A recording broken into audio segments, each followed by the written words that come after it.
ہیں جیسے آپ کا کراچی ہے، جیسے نیو یارک ہے، جیسے لندن ہے، اس طرح اب جدھر بھی جائیں گے لیکن کہیں نہ کہیں آپ کو اونٹ ہیں، کھیت ہیں، باغ ہیں، وہ سب کچھ مل جائیں گے۔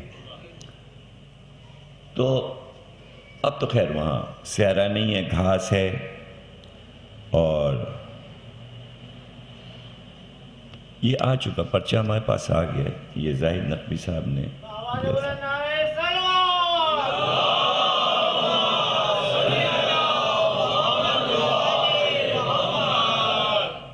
جشن نوروز کی فرمائش آ رہی ہے۔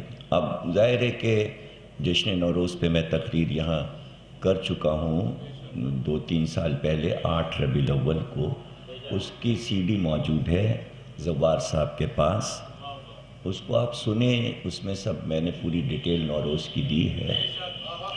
دیکھیں نوروز اپنی جگہ ایک حقیقت ہے، اگر کہیں بیچ میں بات آ گئی تو عرض کر دیں گے، جب تک موضوع کے اندر چیز نہ آ رہی ہو میں الگ سے کوئی چیز نہیں کروں۔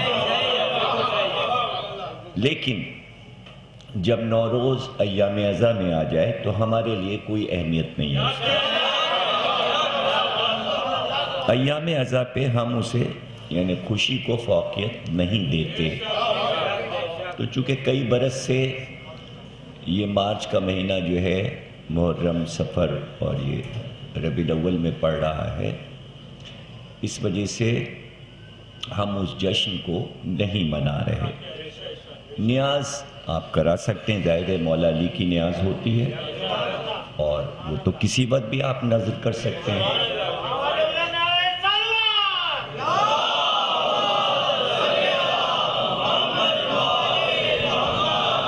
دیکھیے ہمارے لیے بڑی اہم 4 معصومین کی ذات ہے، اور ان کا دنیا میں آنا ہمارے لیے سب سے بڑی خوشی کی بات ہے۔ لیکن چونکہ 7 صفر کو 7ویں امام کی ولادت ہے تو ہم ان کی ولادت کا جشن نہیں منا پاتے سفر کی وجہ سے، تو اب ظاہر ہے کہ ان کی ولادت سے بڑھ کے تو نوروز نہیں ہے، اور نوروز جو ہے وہ دراصل غدیر خم ہے، اور غدیر چونکہ ہم ذی الحجہ میں منا لیتے ہیں تو یہ اس لیے رکھا گیا تھا کہ ہم سال میں غدیر 2 بار منائیں، یعنی چاند کے حساب سے بھی منائیں، قمری سے بھی، اور شمسی سے بھی منائیں۔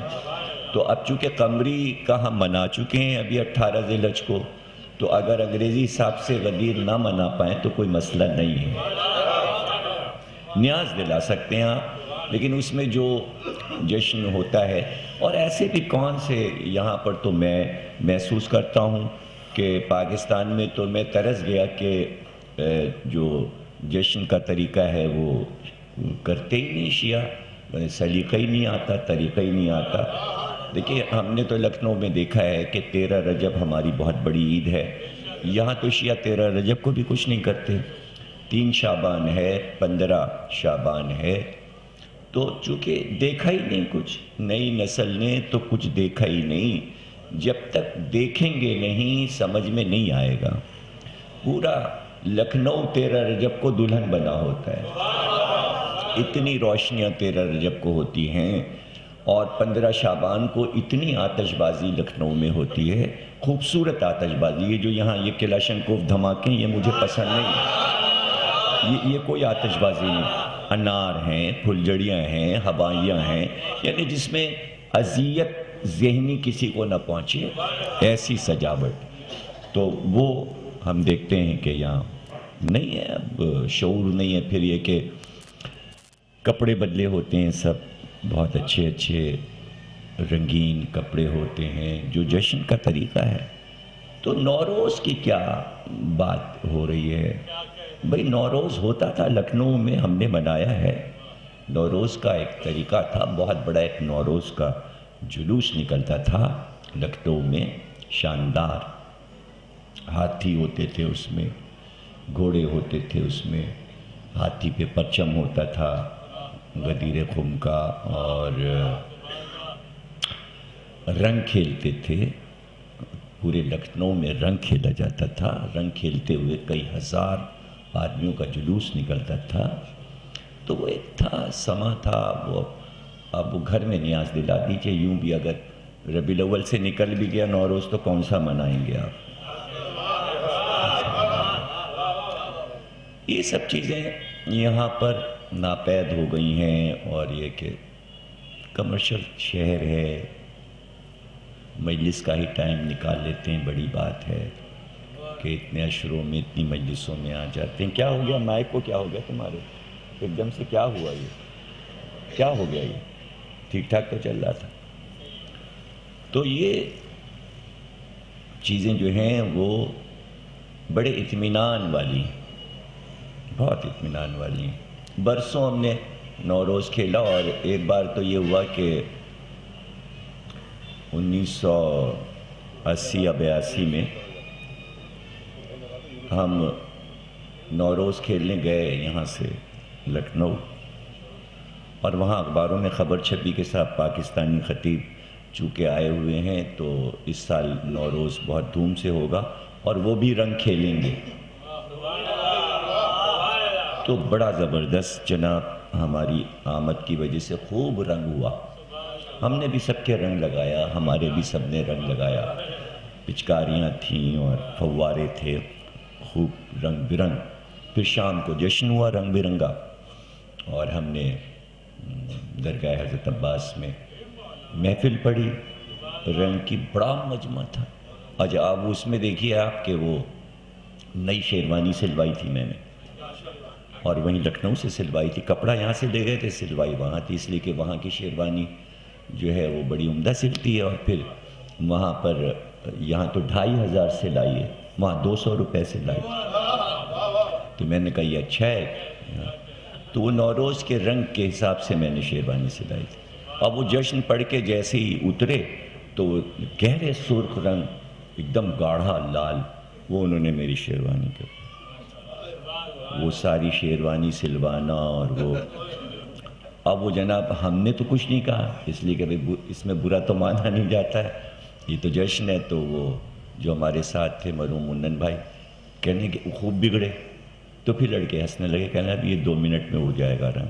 اور واقعی وہ 2 منٹ میں اڑ گیا رنگ. اس لیے کہ جس میں وہ پرفیوم ٹائپ رنگ بناتے ہیں تو وہ لوگ تاکہ ذرا سا غصے میں آ جائیں، پھر بعد میں جب وہ اڑ جائے تو پھر کہنا صحیح ہے. تو وہ شام کو ایک رنگ کھیلا جاتا ہے کہ جس میں اچھے کپڑوں پہ ڈالا جاتا ہے. کہاں ہیں یہ سب باتیں؟ کیا ہے نوروز؟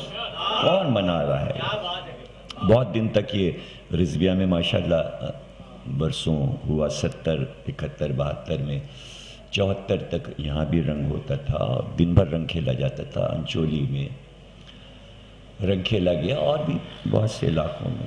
تو یہ سب چیزیں اگر ہوں کریں آپ لوگ تو منائیں نوروز جو اس کا منانے کا طریقہ ہے. اس لیے کہ یہ سب شرعی چیزیں ہیں، چونکہ شریعت کا حکم ہے تو تحفۃ العام میں لکھا ہوا ہے، علماء نے اس کی اجازت دی ہے. اب یہ کہ علماء نے کہا ہے کہ بھئی عرقِ کیوڑا اور عرقِ گلاب آپ ایک دوسرے پہ پھینکیں ڈالیں. اب اس میں ذرا سا رنگ ملا لیا تو کیا ہو گیا؟ یہ ہے مسئلہ کہ حکم تو اس کا ہے کہ بھئی چونکہ جرجیس پیغمبر جو تھے تو وہ جا رہے تھے تو وہ سارے مردے پڑے ہوئے تھے، پوری بستی مردہ پڑی ہوئی تھی. تو انہوں نے کہا کہ ہمیں یہ دکھا کہ تو کیسے زندہ کرتا ہے. تو وہ جبریل امی تھوڑا سا پانی لائے کوثر کا، ان کا سب پہ چھڑک دو تو وہ سب اٹھ کے بیٹھ گئے. تو یہ قرآن میں بھی قصہ ہے. تو یہ چھڑکنے کا قصہ قرآن میں ہے، تو اس میں زندگی کے آثار ہیں. تو یہ بھی لکھا ہوا ہے کہ یہ نیاز جب آپ کرائیں نوروز تو گھر کے چاروں کونوں پہ وہ پانی بھی چھڑکیں جو جس میں گلاب کا پھول رکھا جاتا ہے. اب یہ باتیں یہاں کے جو پڑھے ہوئے ہیں پارا چنار اور بلتستان اور گلگت، اب ان بیچاروں کو کچھ نہیں معلوم. یہ اس ہسٹری سے واقف نہیں ہے، نہ ان کا یہ سبجیکٹ ہے، حالانکہ فقہ سے سب کچھ ثابت ہے۔ اب آپ دیکھیں گے کہ یہی جشن نوروز کل پرسوں آپ دیکھیں گے کہ افغانستان میں منایا جاتا ہے، پورے ایران میں منایا جاتا ہے، ایرانیوں کا یہ قومی تہوار ہے۔ یہ بڑے مسئلے ہیں کہ اب آپ نے ہمیں موضوع سے ہٹا دیا اور بات شروع ہو گئی، تو اب ظاہر ہے میرے لیے مجبوری آ گئی۔ دیکھیے بات دراصل یہ ہے کہ سوچ فکر کرنے کی ضرورت ہے۔ دو ٹک آپ کسی بات کو ایک دم یعنی جنونی کیفیت میں یہ نہ کہیں یہ نہیں ہے، یہ غلط ہے، یہ حرام ہے، یہ ہے، یہ ہے۔ پہلے سوچیں، پہلے سمجھیں۔ اب یہ ایک پوری وبا اس سال نکلی ہوئی ہے کہ بے شمار تقریروں میں کچھ باہر سے بیرونی ہمارے ذاکرین آئے تو انہوں نے کہا صاحب یہ کہ یہ سب کیا ہے، کلاوہ نہ پہنے اور کڑا نہ پہنے اور حرام۔ اب یہ حرام جو ہے بغیر سوچے سمجھے کسی چیز کو لفظ حرام کہہ دینا، تو ویسے یہ کہہ دینا یہ جنتری حرام۔ ایک صاحب نے کہا جنتری حرام، آپ بتائیے کہ لفظ حرام کو اتنی آسانی سے کہہ دینا، جبکہ حضور نے کہا کہ بھئی جو ہم نے حرام کیا ہے وہ حرام ہے۔ قیامت تک کوئی میرے حرام کو حلال نہیں کر سکتا اور حلال کو حرام نہیں کر سکتا۔ تو حرام کا لفظ کہنے سے پہلے حدیث دکھانی پڑے گی کہ حدیث میں یہ لکھا ہے کہ حضور نے فرمایا کڑا پہننا حرام ہے، کلاوہ پہننا حرام ہے، جنتری استعمال کرنا حرام ہے۔ بغیر حدیث کے، بغیر دلیل کے آپ کیسے کہہ دیں گے فلاں چیز حرام ہے؟ نہیں کہہ سکتے آپ۔ تو یہ بچکانی باتیں ہیں، یہ مجمع کو گمراہ کرنے والی باتیں ہیں۔ دیکھیں مجھے 48 سال ہو گئے ممبر پہ اسی پاکستان کراچی میں، اسی رضویہ سے جہاں بیٹھا ہوں، یہیں سے میرے ٹرین کیے ہوئے بچے جو بچپن میں جو میری مجالس میں بیٹھے، آج کل ماشاءاللہ کہاں کہاں دنیا کے پورے گوشے گوشے میں وہ بچے موجود ہیں، عزاداری کر رہے ہیں، امام باڑے بنائے ہیں، بڑی بڑی جگہوں پر ہیں، لاکھوں روپے وہ تنخواہیں لے رہے ہیں، کام کر رہے ہیں، بڑی ترقی کی ہے انہوں نے۔ جو بچے ہماری مجلس میں بیٹھتے تھے، اور ہمیں خوشی ہے کہ یعنی ہماری محفل کے بچے گمنام نہیں رہے۔ اگر فتویٰ آ جائے تو اتنے پٹیں گے عوام سے سارے لوگ،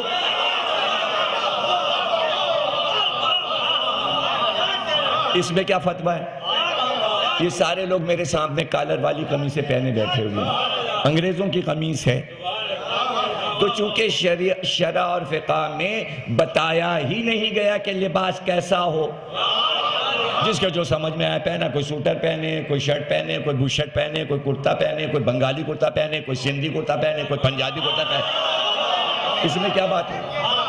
کوئی گھٹن نہ پہنے، کوئی چوڑی دار پہنے، کوئی علی گڑھ کاٹ پہنے، کوئی بڑا لکھنؤ پیجامہ پہنے ہوئے، کوئی شلوار پہنے ہوئے، تو اس میں حلال کیا اور حرام کیا ہے؟ ہر رنگ کا لباس ہے، اس میں کیا بات ہے؟ اچھا کلر میں کون سی پابندی؟ کہاں شرع فقہ میں کہ سندلی نہیں پہنیں گے اور لال نہیں پہنیں گے اور کالا نہیں پہنیں گے اور سفید نہیں پہنیں گے اور ہرا نہیں پہنیں گے اور سب جس کو جو رنگ پسند آیا وہ اپنا لے آیا، سلے ہوئے سوٹ میں لے پہن کے آ گیا مجلس میں۔ اس میں کون سا فتویٰ ہے؟ جس کو جو شو پسند آ گیا وہ لا رہا ہے۔ کوئی ایک طرح کے شوز ملتے ہیں، ہزاروں طریقے کے ملتے ہیں، کوئی اس میں پابندی ہے شریعت اور فقہ میں ایسا جوتا پہنیں گے اور ویسا جوتا نہیں پہنیں گے۔ اب تک یہ فتویٰ کیوں نہیں آیا کہ وہ جو سارے مولوی جو چپل پہنتے ہیں نوکیلی چوہے کے منہ والی، وہ والی پہنا کیجیے، اور ہماری طرح عبا اوڑھیے اور ہماری طرح امامہ باندھیے اور ہماری طرح قبا پہنیے، اور جیسے ہم یہاں تک کا سڑبڑ سڑبڑ کرتے جاتے وہ پہنیے آپ۔ اچھا وہ اگر سب پہن لیں گے تو پھر بحث شروع ہو جائے گی، کہاں سے امامہ باندھا اور کیوں عبا پہنی اور یہ ہے۔ میاں بولنے پہ آئیں تو ایسا پڑھیں کہ ہوش اڑ جائیں. موضوع چھیڑتا نہیں ہوں, اسے ایسی معاملات کو دبا رہنے دو, دبا رہنے دو. یہ لاج ہے, قوم کی لاج ہے, مسلمانوں کی رکھتا ہوں. اگر پڑھنے پہ آؤں تو ایک چیز کا جواب نہیں دے سکتے جو بہت فضول کی باتیں بیٹھ کے ممبروں پہ کرتے ہیں. ایک بات کا جواب مجھے نہیں دے سکتے, اور اسی لیے سامنے نہیں بیٹھتے. ادھر سے کچھ کہہ کے نکل گئے, کچھ ادھر سے کہہ کے نکل گئے. سامنے نہیں بیٹھتے, بیٹھ کے بات نہیں کر سکتے, بات نہیں کر سکتے. تو اگر آپ اتنی پابندی لگانے لگے تو یہ سب مانو گے آپ؟ قمیصیں اتروا دو. جتنے نام ہیں آپ کے پاس یہ آپ بتا دو کہ کوئی اسلامی نام ہے. بنیائن لفظ کیا کوئی عربی ہے؟ قرآن میں آیا ہے. اور اس کے نیچے کا جو ہے وہ نام کیسے ممبر پہ لوں, تو کیا وہ عربی نام ہے؟ بھائی انڈر ورلڈ کا جو نام ہے وہ قرآن میں ہے کہیں؟ ہے کہیں؟ کہاں؟ پینٹ یہ ہے کہیں شرع میں نام ہے؟ شرٹ. جتنے لفظ ہیں سب انگریزی ہیں. یہ جائز ہے؟ یہ جائز ہے. اچھا جو یہ فتوے دے رہے ہیں ان کے گھر کے بچے بھی تو پہنے ہیں. گھر کے بچے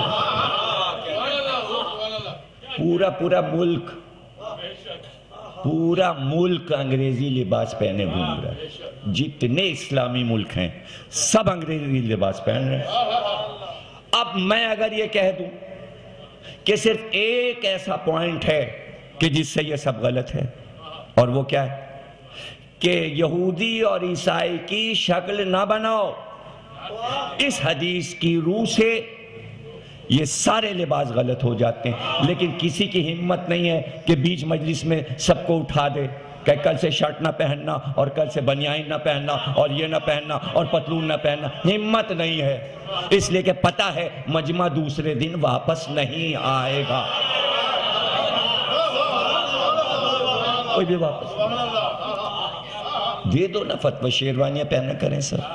کتنے فیصد شیروانی رہ گئی ہے؟ ایک لباس تھا. انگریزوں کے لباس سے بچنے کے لیے ایک ثقافتی مسلمانی لباس. علی گڑھ میں سر سید نے کہا بھائی یہ علی گڑھ پیجامہ پہنیے, اور یہ بڑا MQ نے کوشش کی کتنے کرتے پیجامے بیچے کہ یہ سب چھوڑو, لیکن کتنے لوگوں نے خریدے, حالانکہ سستا بھی کیا انہوں نے. کچھ دنوں تو لڑکوں پہنے, اپنا عید وید کے 2-4 دن تک پہنے وہ پیجامے, پھرے, پھر پینٹ پہ واپس آ گئے. اس میں پڑتا ہے دیکھیں نا, پیجامے کی دھلائی 15 روپے, کلف لگاؤ, اور 2 منٹ میں کلف ٹوٹ گیا. جینس آج پہنی, آئندہ سال اترے گی آج.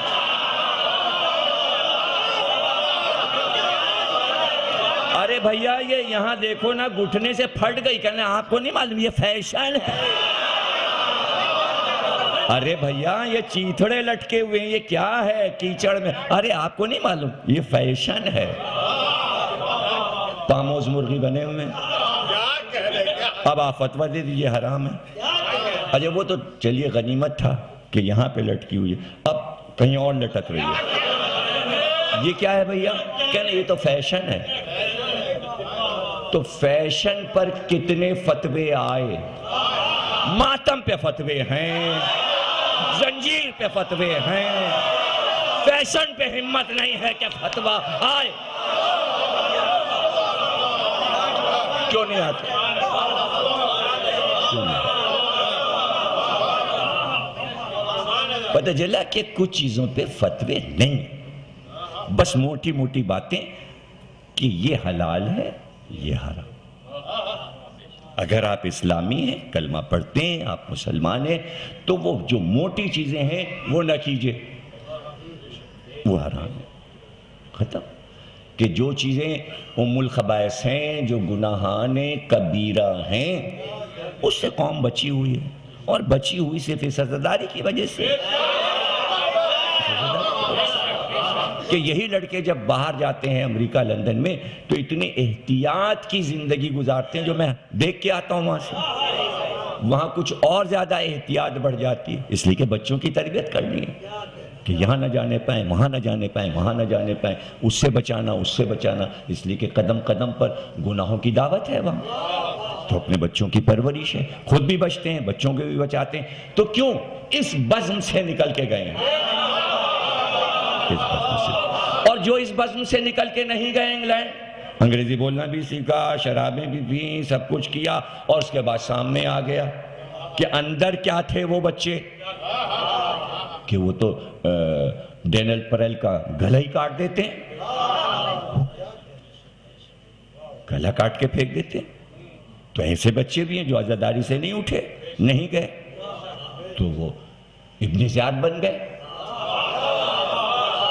وہ ہرملہ بن گئے، اور ہرملہ اور ابن زیاد تو اہل بیت کے لیے تھے، یہ تو پوری دنیا کے لیے ابن زیاد بن گئے۔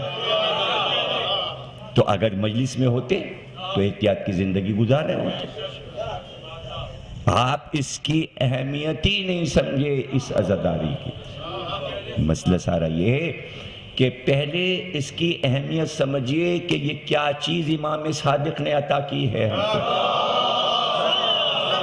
یہ امام کا عطیہ ہے انسانوں کو باقی رکھنے کے لیے شریعت اور تہذیب پر۔ دیکھیے اس تہذیب کے بانی امام صادق ہیں، جس طرح شریعت اور فقہ کے بانی امام صادق ہیں۔ تو اب ظاہر ہے کہ یہ چھوٹ دے دی کہ تم جس ملک میں رہنا، دیکھیے بڑا مسئلہ ہے کہ عوام جو کچھ کر رہے ہوں اس سے ہٹ کے نہ کرنا تہذیب میں۔ اب چونکہ پورے ملک کے جو لباس ہیں ان کو حرام نہیں قرار دیا، اس لیے کہ پورے ملک کا فیشن یہی ہے، اس لیے پابندی نہیں لگائی کہ کیسی عرب کی ٹوپی ہی ہمیشہ پہنے رہنا، جس ملک میں جانا جیسا لباس ہو۔ تو جب آئے سارے لوگ آل محمد کے چاہنے والے ہندوستان میں، تو جو جیسا ملک تھا، جو چیزیں تھیں رائج، وہ حرام نہیں تھیں، وہ لباس حرام نہیں تھے، اسی سے ملتے جلتے لباس سب نے حاصل کیے۔ اور جب اوپر چلے جائیں آپ کہ جہاں سے یہ سب کچھ شروع ہو رہا ہے آدم کے دور سے اور نوح کے دور سے، تو سارے لباس ایک طرح کے ہو جاتے ہیں۔ اور اگر آپ چاہتے ہیں کہ اصل لباس دینی کیا ہے، تو بھیا وہ لباس تو جو دینی ہے وہ آپ پہنو گے نہیں، وہ تو احرام ہے۔ ایک دھوتی باندھی، ایک کپڑا اوڑھ لیا، وہ یا ہندو پنڈت پہنتے ہیں یا بودھ لوگ پہنتے ہیں، ہم نے کسی مسلمان کو یہ لباس سوا کعبے کے باہر پہنے نہیں دیتے۔ دیکھیں جتنے بودھ ہیں دنیا میں، بھکشو، ایک کپڑا باندھا، ایک اوپر سے اوڑھ لیا، ان کو تو کوئی شرم نہیں آتی۔ آپ ذرا پہن کے نکلیے کراچی میں، ایک دھوتی باندھ لی سفید رنگ کی لٹھے کی اور ایک کپڑا اوپر سے ڈال لیا۔ یہی ان کے ہندوؤں کا بھی یہی لباس ہے، ایک باندھا ایک ڈال لیا۔ کمبھ کے میلے میں سارے ہندو جب آتے ہیں گنگا جمنا پر اپنی یاترا پوری کرتے ہیں آ کے اشنان کرنے، تو یہی لباس، یہی یہودیوں کا لباس، یہی عیسائیوں کا لباس، آخری دینی لباس سب کا ایک ہے، ایک سفید کپڑا باندھنا، ایک سفید کپڑا اوپر سے اوڑھنا۔ آپ کیا اسے احرام کہتے ہیں، ان کے مختلف نام ہیں، لباس ایک ہی ہے۔ اور یہ لباس جو ہے یہ محشر کے میدان کا لباس ہے صرف، اس لیے کہ جب مردے کو دفن کرتے ہیں تو دو کپڑے ہوتے ہیں، ایک باندھا جاتا ہے، ایک اوپر سے اڑایا جاتا ہے۔ جب وہ قبر سے اٹھے گا تو وہی احرام باندھے ہوئے سب دوڑے ہوئے میدان میں چلے گا، وہی احرام باندھے۔ عیسائی بھی وہی پہنے ہوئے اٹھے گا، یہودی بھی وہی پہنے ہوئے اٹھے گا، وہی کفن ہوگا، ایک نیچے کا کپڑا ایک اوپر کا کپڑا، بس میدان میں آ کے کھڑے ہو جائے گا۔ وہاں کوئی ڈریسنگ کر کے تھوڑی آئیں گے کہ اب یہ کپڑے محشر کے میدان میں ہم یہ پہن کے جائیں گے، ہم یہ پہن، ارے کہاں، وہ بھی گل چکا ہوگا، زمین کھا چکی ہوگی، لکھا کچھ اور ہے، پڑھ دیا ہم نے کہ کچھ اور لکھا ہے محشر کے میدان کے بارے میں، کہ ایک کے جسم پہ لباس نہیں ہوگا، سب برہنہ محشور ہوں گے۔ اسی لیے فاطمہ بنت اسد نے کہا تھا اپنے بھتیجے محمد سے کہ یہ تم نے جو پڑھا ہے خطبے میں کہ سارے لوگ محشور ہوں گے تو برہنہ ہوں گے، جسم پہ لباس نہیں ہوگا، یہ کیا پڑھا ہے تم نے؟ تو رسول اللہ نے اپنی ابا اتاری، چچی کو اڑھائے، لوگوں نے پوچھا کہ یہ آپ نے چچی کو اپنا لباس پہنا دیا؟ کچو کہ انہوں نے ایک دن خطبہ سن کے مجھ سے یہ کہا تھا، حالانکہ میری چچی امت میں نہیں ہے، یہ آل میں ہے، جہاں ہم ہوں گے وہاں ہوں گی، لیکن میں نے ان کے پیار اور محبت کی وجہ سے اپنا لباس انہیں دے دیا تاکہ جب محشر میں وہ میرے لباس میں آئے تو فرشتے ان کو احترام اور تعظیم کے ساتھ سلامیاں دیں، صرف میرا لباس ان کے جسم پہ دیکھ۔ اسی لیے جناب خدیجہ نے لباس منگوایا تھا رسول اللہ سے کہ کفن کے لیے میں چاہتی ہوں آپ کا لباس ہو۔ تو یہ تو دعا مانگیں لوگ کہ پردہ رہ جائے، اسی لیے کہتے بار بار حدیث قصہ پڑھو کہ ایک چادر کا پردہ تو رہے، کوئی پردہ دار پردہ تو کر لے ہمارا محشر میں، وہاں تو قیامت ہے۔ یہی سب سے بڑی عزت ہوگی کہ جو لباس میں آ جائے محشر میں، سمجھ رہے نا آپ؟ وہاں کون سی ثقافت اور تہذیب ہوگی؟ اللہ بتانا چاہ رہا ہے جیسے پیدا ہوئے تھے ویسے ہی بلایا ہے، کوئی لباس نہیں، کوئی لباس نہیں۔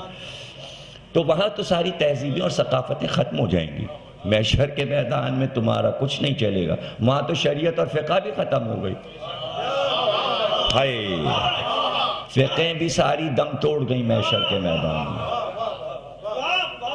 یہ کسی فقہ میں لکھا ہے کہ اس طرح تم اللہ کے دربار میں جاؤ جیسے وہاں حاضر ہوں گے؟ پتہ چلا فقہ ختم ہو چکی، ویسے ہی آؤ جیسے ہم نے تمہیں دنیا میں بھیجا تھا۔ سمجھ گئے نا؟ اب یہ کہ کس کا پردہ رہ جائے گا، اسی لیے کہہ رہے ہیں بھیا، آیت نے کہا کُلُّ أُنَاسٍ بِإِمَامِهِمْ، ہر قوم کو اس کے امام کے ساتھ بلائیں گے۔ پتہ چلا امام جب آگے چلے گا تو ہمارا پردہ جو ہے یوں ہوگا،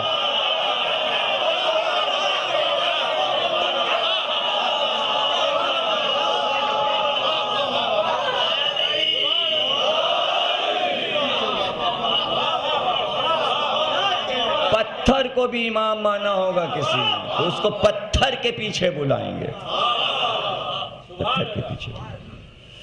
تو ہمارے تو ماشاءاللہ 12 ہے، کیا کہنا، اسی لیے تو بیٹھے ہوئے یہاں اس شان سے 1400 سال سے، کیا خوبصورت محفل یہ ہوتی ہے جب اس طرح۔ آپ اس کو کیوں اجاڑنا چاہ رہے ہو یار؟ یہ آپ کو کیوں کھٹکتی ہیں یہ باتیں؟ یہ کھلا ہوا گلزار آپ کو کیوں نہیں اچھا لگتا؟ یہ کیسی بے تکی باتیں ہو رہی ہیں؟ یہ سب بے تکی باتیں ہیں کہ کہاں کون سی کتاب میں لکھا ہے کہ کلاوہ نہ پہنو؟ کہاں لکھا ہے کہ چاندی کا کڑا نہیں پہنو؟ یہ سب قرآن میں ہے، اس لیے یہ قوم کرتی ہے، سب قرآن میں۔ اس قوم نے کبھی کوئی ایسا کام نہیں کیا، منبر پہ بیٹھ کے قسم کھا رہا ہوں کہ اس قوم نے کبھی کوئی ایسا کام نہیں کیا جو قرآن میں نہ لکھا ہو۔ اب آپ کو تو بھائی میں کیا کروں کہ ابن عباس سے اس نے پوچھا کہ کیا بھائی قرآن میں یہ بھی ذکر ہے، یہ بھی ذکر ہے، یہ بھی ذکر ہے، کہنے لگا ہمارے اونٹ کا بھی ذکر، کرنے لگا تو اونٹ کی بات کر رہا ہے، تیرے اونٹ میں جو رسی بندھی اس رسی کا بھی ذکر ہے۔ تو اونٹ کی رسی کا ذکر قرآن میں ہمارے ہاتھ کے اور گلے کے کلاوے کا ذکر نہیں ہوگا؟ اونٹ کی رسی بڑی اہم ہو گئی، اور جو ہم کلاوہ پہنتے ہیں یہ نہیں ہے، یہ چاندی کے کڑے نہیں ہیں، پڑھ چکا میں، اساورن فضتن، ہم آؤ تو تم ہمارے پاس اچھے کام کر کے اور مودت کر کے ہم تمہیں چاندی کے کڑے پہنائیں گے، چاندی کے کڑے جنت میں پہنائیں گے، تو جنت میں پہنائے جائیں گے، یہاں کیوں نہ پہن لے؟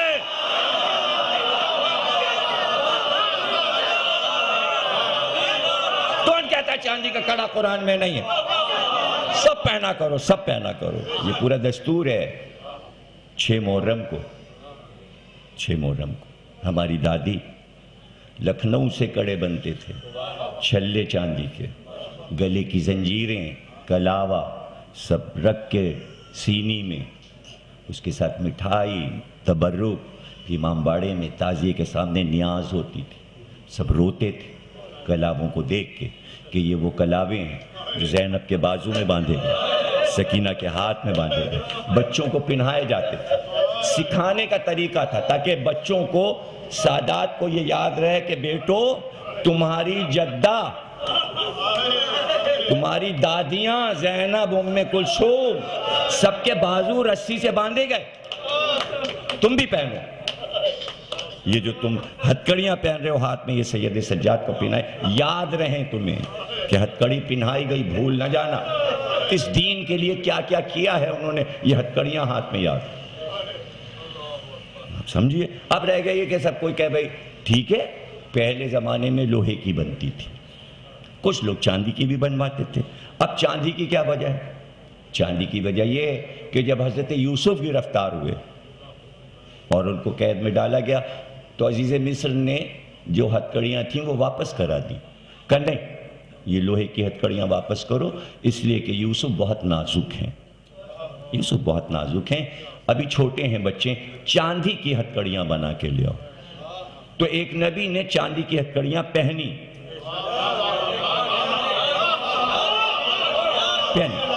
تو ہم اپنے چھوٹے بچوں پہ اتنا بوجھ نہیں ڈالتے، جب وہ بڑے ہوں تو لوہے کے لنگر پہن لے۔ ہمارے والد صاحب جو ہتھکڑیاں بیڑیاں پہنتے تھے پورے گلے کے توق سے لے کے اور ہاتھ پیر ان کے بندے ہوتے تو سب لوہے کے تھے، سب لوہے کے تھے، خالص وزنی لوہا۔ اور ابھی جو آپ نے جلوس دیکھا ہوگا شام کا، تو آگے آگے ایک شبی، ایک شخص سید سجاد کی سنت پہ پورے لنگر پہنے ہوئے، زنجیر، یہ جو ٹوٹے پہ دکھا رہے تھے جلوس شام کے بازار کا، تو لوگ پہنتے ہیں، سارے ملنگ پہنتے ہیں۔ یہ تو یہ کہنا کہ یہ سب حرام ہے، غلط ہے، یہ بچکانی باتیں ہیں۔ ہر سال آپ نے آز دلا کے اپنے بچوں کو 6 محرم کو عزاخانوں میں گلے کی زنجیر پہنائیں، ہتھکڑیاں پہنائیں، بیڑیاں پہنائیں، کلابہ پہنائیں، یہ سب چھوڑے نہیں، اس لیے کہ یہ کلابہ جو ہے مصائب کو یاد دلاتا ہے۔ اور یہ لکھنؤ میں چلے جائیں، بازاروں میں کلابہ بھرا ہوتا ہے، بھرا ہوتا ہے، لوگ خرید رہے ہوتے ہیں، نیازیں ہو رہی ہوتی ہیں، باقاعدہ میں خود پہنتا ہوں، میں ہر سال پہنتا ہوں، مجھے تو بچپن سے اب تک مجھے یاد نہیں ہے کہ کبھی میں نے چھوڑا ہو، نیاز ہوتی ہے میں پہنتا ہوں کلابہ، محرم میں پہنتا ہوں، عاشور کو اس کو تعزیے پہ چڑھا دیتے ہیں، یا چیلم پہ چڑھا دیا، یا 8 ربیع الاول کو چڑھا دیا۔ اس میں کیا حلال حرام کیا ہے؟ اس میں کسی کو کیا نقصان پہنچ رہا ہے؟ کیا اس میں ہو گیا؟ اس میں کیا بات ہو گئی؟ تو جناب عالی، ثقافت تہذیب اپنی جگہ پر ہے، اور جس ملک میں آپ جائیں گے دیکھیں کسی دین نے، اور خصوصاً اسلام میں اور ہر مذہب میں، جب کسی سے کہا قوم سے کہ تم ہمارے دین پہ آ جاؤ، کلمہ پڑھو، نبی نے بلایا۔ اب وہ صدیوں سے، برسوں سے جو کام کر رہے تھے، سارے کام چھوڑانے مشکل تھے، تو ہر دین نے جو ثقافتی عادتیں تھیں وہ رہنے دیں، اور جو دین کے آڑے آ رہی تھی، جو حرام ہو رہی تھی، کا شراب چھوڑ کے آنا، اب نکاح ہوا کرے گا، زنا نہیں کرو گے تم، باقاعدہ رسول اللہ ایک ایک عورت اور ایک ایک مرد سے کہتے تھے اب زنا نہیں کرنا، کلمہ پڑھ لیا، اب چوری نہیں کرنا، ہندا سے کہا چوری نہیں کرنا، ہندا جگر خارا نے جب آئی ہے بیعت کرنے تو اس نے کہا اب چوری نہیں کرنا، اب زنا نہیں کرانا، شوہردار عورت زنا نہیں کراتی، یہ نہیں کرنا، یہ نہیں کرنا، یہ نہیں کرنا، ہر چیز کا اس نے جواب بھی دیا، ہر بات کا جواب دیا فتح مکہ کے موقع پر۔ تو ہر ایک سے رسول اللہ کہتے تھے یہ چھوڑ دو، یہ چھوڑ دو، یہ چھوڑ دو، یہ چھوڑ دو۔ یہ تو نہیں کہا کہ کوئی ہمارا اسلامی لباس ہے اور تم اپنا لباس چھوڑ دو اور ہمارے والے کپڑے پہنو، جو پہنتے ہو ٹھیک ہے پہنتے ہو۔ یہ تو نہیں کہا کہ اب سواریاں بدل دو، جو گدھے پہ بیٹھا تھا وہ گدھے پہ بیٹھا ہے، جو اونٹ پہ بیٹھا ہے وہ اونٹ پہ بیٹھا ہے، جو گھوڑے پہ بیٹھا ہے وہ گھوڑے پہ بیٹھا ہے۔ یہ تو کوئی نہیں کہ کوئی فتویٰ دے جاتے کہ صاحب آئندہ آنے والے دور میں آپ جو ہے وہ 7-8 لاکھ کی مرسیڈیز پہ نہیں بیٹھو گے، تم حج پہ جاؤ گے تو تم اونٹ پہ ہی بیٹھ کے جانا، جہاز پہ نہیں بیٹھنا۔ تو یہ تو سب حرام ہو جاتا بھیا۔ اگر سواریوں کا مسئلہ ثقافتی ہو جاتا تو نہ آپ کار پہ بیٹھ سکتے تھے، نہ آپ جہاز پہ بیٹھ سکتے تھے، آپ کسی چیز پہ بیٹھ ہی نہیں سکتے تھے، سب حرام ہو جاتا۔ تو ثقافتی جو پہلو تھے اس کو نبی نے حرام نہیں قرار دیا، اور بہت سی چیزوں کو دین میں لے لیا۔ چونکہ کعبے کے گرد سب چکر ساتھ لگا رہے تھے، اس لیے اس کو برقرار رکھا حج کی صورت میں۔ جو پتھر وہاں رکھے تھے بتوں کو تو اٹھا کے پھینک دیا، اس لیے کہ ان کی تھی شکلیں، اور جو سادے پتھر تھے جن میں شکلیں آنکھ ناک کان نہیں تھے انہیں رہنے دیا۔ کا مقام ابراہیمی رہے گا، حجر اسود رہے گا، یہ دو پتھر رہیں گے۔ وہ چوم رہے تھے ان دونوں پتھروں کو، وہ رہنے دیا، رہنے دیا۔ اب بھی لگے ہوئے، حجر اسود بھی لگا ہے، مقام ابراہیمی کا پتھر بھی رکھا ہوا ہے، اس کو نہیں ہٹایا، اس لیے کہ سب اسے چوم چاٹ رہے تھے تو وہ رکھے ہوئے دونوں۔ بتوں کو توڑ دیا، کہا یہ چونکہ تم نے شبیہیں بنائی ہوئی ہیں اور یہ تم نے شکلیں بنائی ہوئی ہیں پتھر کی، اس لیے سب توڑ تاڑ کے پھینک دیا کہ یہ خدا کو مانو۔ اسی طرح جناب عالی ناخون کاٹنا، بال ترشوانا، یہ سب چیزیں حضرت ابراہیم کی سنت میں تھیں، اس کو برقرار رکھا۔ بنی ہاشم چونکہ یہ سب کچھ کرتے تھے تو کہا بھائی ناخون نہ بڑھانا، یہ صحیح نہیں ہے، نجاست ہے۔ پھر اس کے بعد یہ نہیں رسول اللہ نے کیا کہ پابندی لگائی ہو کہ سب گنجے ہی ہو جائیں، زلفیں بھی رکھی رسول اللہ نے، اور حج کے موقع پر سر کے بال بھی اتروائے، کب گنجے بھی رہ سکتے ہیں آپ اور زلفیں بھی رکھ سکتے ہیں، یہ نہیں کہ پابندی ہو گئی کہ گنجے ہی رہیں، کوئی پابندی، یہ بھی کوئی پابندی نہیں لگا کہ داڑھی تو بڑھا لینا اور مونچھیں مونڈ دینا، ایسا تو کوئی بات نہیں۔ مونچھوں کی حد بتا دی کہ بھئی لب جو ہیں وہ پانی میں نہ بھیگیں، یہ یعنی چیز رکھو کنٹرول میں رکھو۔ اور یہ بھی حدیث ہے کہ اگر بڑے بال رکھو تو پھر الجھے نہ، ان کو سنوارو، یہ بھی حدیث رسول ہے۔ یعنی ایک ایک چیز ثقافتی بھی بتائی، کنگھے کو بتا دیا کہ کنگھا کرنا ثواب ہے، اور بڑے بال رکھو تو پھر کنگھا بھی کرو، اور آئینہ بھی دیکھو، آئینہ دیکھنا ثواب ہے۔ آئینہ اور کنگھے کی بارے میں بے شمار حدیثیں ہیں کہ آئینہ دیکھنا ثواب قرار دیا، کنگھا کرنا، اور پھر یہ بھی بتا دیا سائنس بھی ہے کہ جب تم کنگھا کرو گے تو جیسے جیسے تم سر کے اوپر اسے پھیرو گے کنگھے کو تو بلغم جو ہے وہ زائل ہوگا۔ کنگھے سے فائدہ یہ ہے کہ بلغم باہر نکلتا ہے جتنا کنگھا کیا جائے، اب اتنا نہ کر لیجیے گا کہ گنجے ہو جائیے وقت وقت سے۔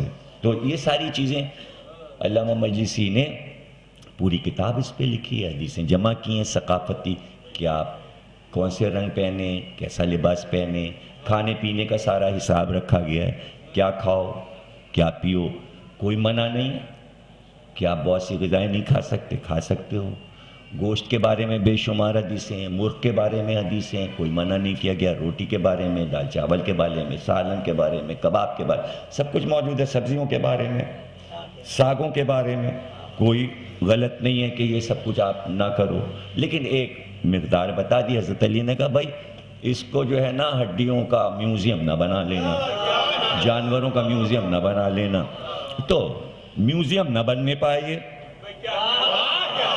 تو یہ بھی ایک تہذیب ہے، یہ بھی ایک ثقافت ہے۔ آج اب حضرت علی کہہ رہے ہیں یہ میوزیم نہ بنے، اور سب اتنے بڑے بڑے میوزیم لیے ہوئے۔ یہ کوئی نہیں کہتا کہ ایک انگلی مار کے کہا اور یہ میوزیم، یہ میوزیم، یہ تو حرام، یہ حرام، یہ حرام، اور یہ میوزیم، یہ تو نہج البلاغہ منع کیا حضرت علی نے، یہ کیوں ہے، یہ کیوں ہے؟ اب بڑھ گئے تو بڑھ گئے بھائی، کیا کریں، بڑھ گئے تو بڑھ گئے، تو اب کیا کریں؟ بڑھایا اس لیے کہ زیادہ آئے اس میں سامان، حالانکہ آتا باتا نہیں جب بڑھ جاتا ہے۔ تو بھائی یہ ساری باتیں ہیں۔ تو اب رہ گیا یہ کہ صاحب چونکہ پرانی چیزوں کو دین نے برقرار رکھا، اب عیسائی مذہب آیا، اب عیسائی مذہب پھیلنا شروع ہوا، اب کسی علاقے کی کوئی رسمیں تھیں، کفر کی، شرک کی، کسی کی کوئی تھیں۔ اب جناب علی شام سے جب آپ عرب سے فلسطین سے آگے بڑھیں تو پھر یورپ شروع ہو جاتا ہے شام کے بعد۔ تو اب شام کے بعد جو بلغاریہ، رومانیہ، آسٹریلیا، یہ سب ہنگری اور جرمنی، ہالینڈ، بیلجیم، اب جب لندن تک آپ جائیں گے تو یہ پورا علاقہ جو تھا یہ سارے تھے درخت کی پوجا کرتے تھے، اور درخت بھی برف کے ملکوں میں ایک ہی درخت ہوتا ہے، وہ نکیلی پتی والا وہ ہوتا ہے، یہ اس کی پوجا کیا کرتے تھے۔ اب جب عیسائی مذہب قبول کیا تو وہ درخت سے چمٹے ہوئے تھے، وہ درخت تو نہیں انہوں نے چھوڑا، تو اس کو انہوں نے کہہ دیا یہ کرسمس ٹری ہے۔ اب جہاں وہ کرسمس کا بڈھا کھڑا ہے وہیں ایک وہ درخت ہے، اس میں قمقمے لگے ہوئے ہیں، مٹھائی کے ڈبے وہاں رکھے جا رہے ہیں، یہ سب یہ کیا ہے؟ کرسمس ٹری ہے۔ بھائی اس سے آپ کا کیا واسطہ؟ کرسمس ٹری کیا ہوتا ہے؟ کہہ لیں اسی کے نیچے تو حضرت عیسیٰ پیدا ہوئے تھے، اسی درخت کے نیچے۔ یہ کہ اب دیکھیں انہوں نے اس کو جوڑ لیا کہ چونکہ پرانے وہ درخت کی پوجا کر رہے تھے تو اسے حضرت عیسیٰ سے جوڑ کے اور اسے لے لیا۔ اب ان کی شریعت فقہ نے یہ نہیں کہا کہ بھئی کرسمس ٹری اب چھوڑ دو، لیکن چونکہ اب اس کی پوجا نہیں کر رہے ہیں، اب تو وہ حضرت عیسیٰ کی طرف مائل ہو گئے، درخت کو یادگار کے طور پہ رکھا۔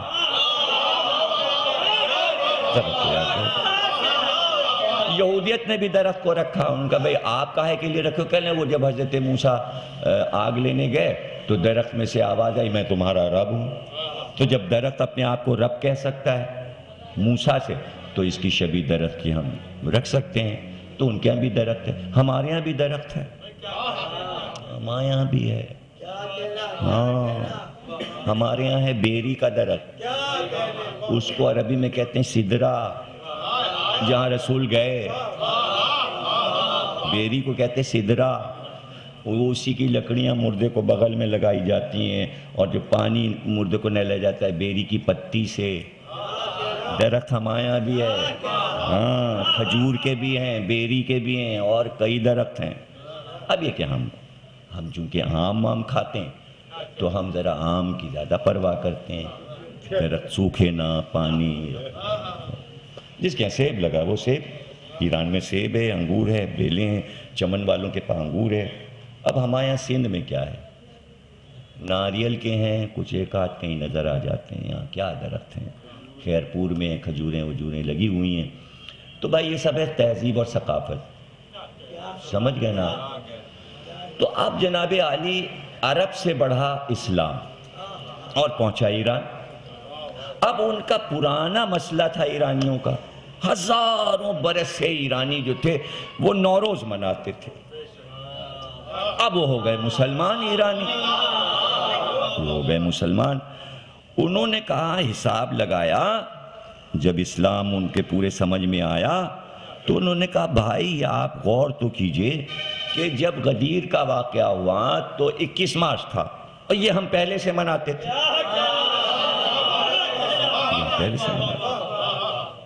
تو ہم غدیر خم کو اس صورت میں منائیں گے، ایرانیوں کی دین ہے، ایرانیوں نے ہم کو نوروز دیا۔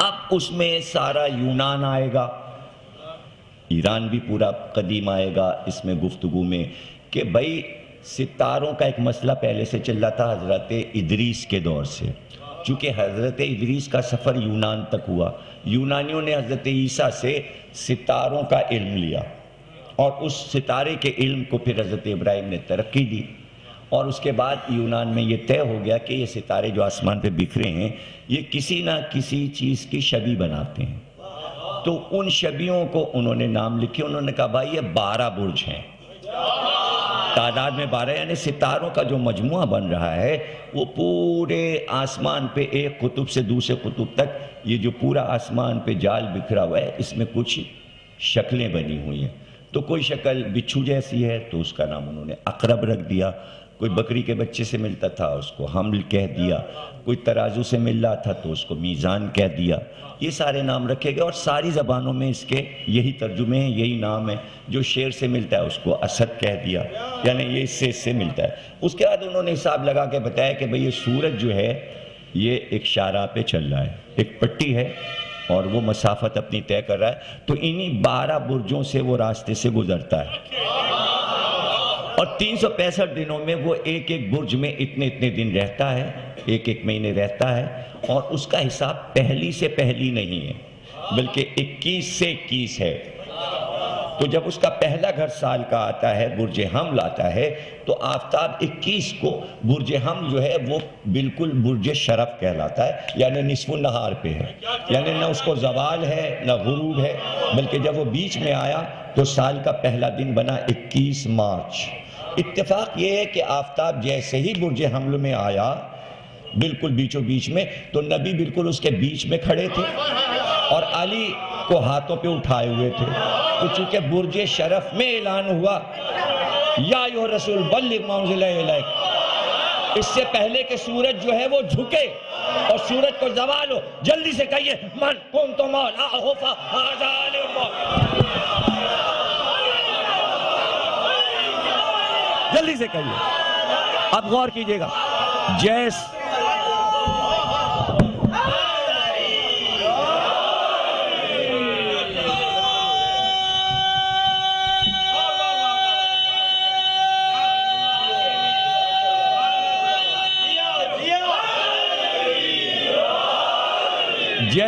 ہی نبی نے کہا من کنت مولاہ فہذا علی المولا، ویسے ہی جبریل آئے، اس سے پہلے کہ سورج کو زوال ہو، وہ جھکے، غروب کی طرف جائے، آواز آئی الیوم اکملت لکم دینکم واتممت علیکم نعمتی، آج دین کامل ہوا۔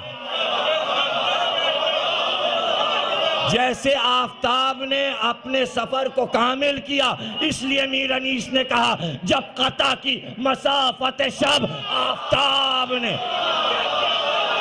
جلوہ کیا سحر کا رخ بے حجاب نے۔ یہ رخ بے حجاب کیا ہے؟ امامت کا پردہ تھا۔ آفتاب امامت طلوع ہوا۔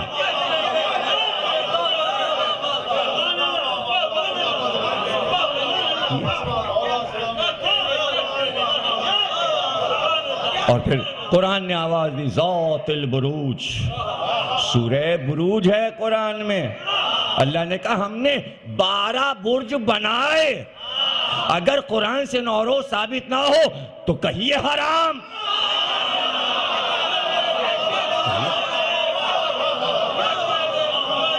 اور قرآن نے بتایا کہ 12 برجوں میں آفتاب چلا، اور جب چلا تو کیا ہوا؟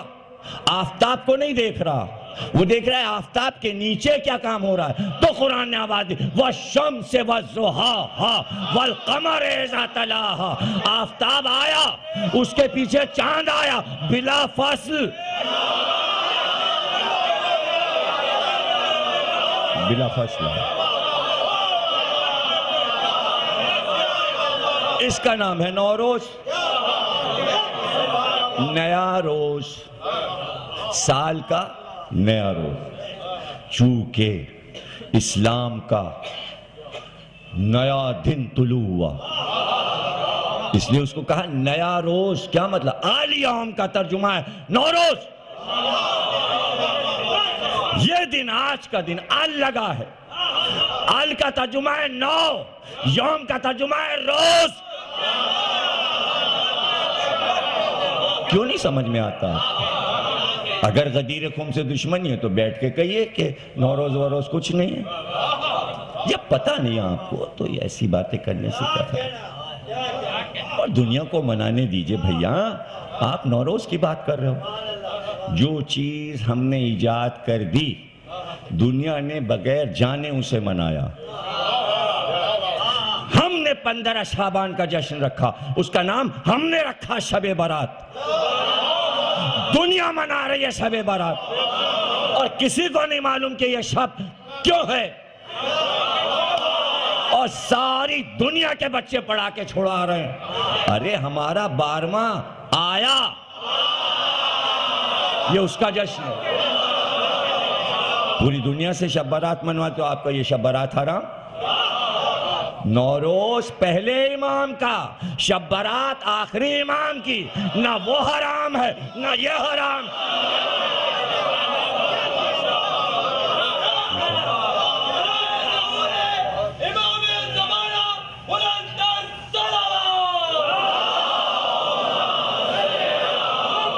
بھیا علم ہے، علم، ایسٹرونامی۔ آج ناسا میں کروڑوں ڈالرز خرچ ہو رہے ہیں اس علم پہ، ایک پورا سبجیکٹ ہے، ہزاروں اخبار اور رسالے نکلتے ہیں، پڑھیے تو پتہ چلے کہ یہ علم کیا ہے۔ کیسے آپ نے کہہ دیا؟ اور پھر قدیم علم حیات میں آئیے عربی میں، تو پھر اس میں آپ کو پتہ چلے گا کہ بھئی یہ کون سا علم ہے؟ جو قرآن میں ہے، حدیث میں ہے، اگر میں پڑھنا شروع کروں صرف ستاروں، آفتاب تو عشرہ تو قصر مسیب کیسے کیا؟ ہم اپنے سبجیکٹ سے ہٹ جائیں گے. لیکن چونکہ 5:09 پہ نیاز ہوگی تو اب ہم پڑھے دے رہے ہیں. نیاز تو آپ کو کرانی ہے اور آپ نے چھیڑ دیا. چونکہ 2 پرچے آ گئے، 2 گواہ، 1 پرچہ آتا تو میں شاید اتنا تبصرہ نہ کرتا، تھوڑا سا تبصرہ کرتا. لیکن اب چونکہ ایسا لگ رہا ہے سب سننا چاہ رہے تو ہم سنا رہے ہیں آپ کو. ہوتا یہ ہے کہ ہر ستارے کا یہ جتنا نظام شمسی ہے، چونکہ سورج میں سارے رنگ ہیں، یعنی سورج کی جو شعاعیں ہیں ان میں سارے رنگ ہیں. اور اس کو سمجھنے کے لیے آپ ایک تقریر نہیں سمجھ سکتے، میری پوری کتاب پڑھیں گے آپ رنگوں پر. 450 صفحے کی کتاب ہے جو دنیا کا یہ علم جو ہے اس پہ پوری ایک مکمل کتاب میں نے لکھی کہ رنگ کو اگر آپ کو سمجھنا تو میری کتاب پڑھیے. اس میں آپ دیکھ سکتے ہیں، اتنی ڈیٹیل میں میں نہیں جا سکتا تقریر میں، کہ سورج میں جتنے رنگ ہیں ان رنگوں سے یعنی اللہ نے 7 رنگ خلق کیے. 7 سے اللہ نے 7 کروڑ رنگ بنائے.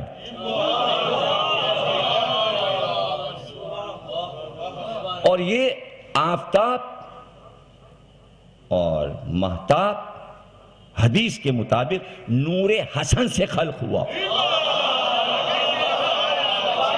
جنت نور حسین سے خلق ہوئی.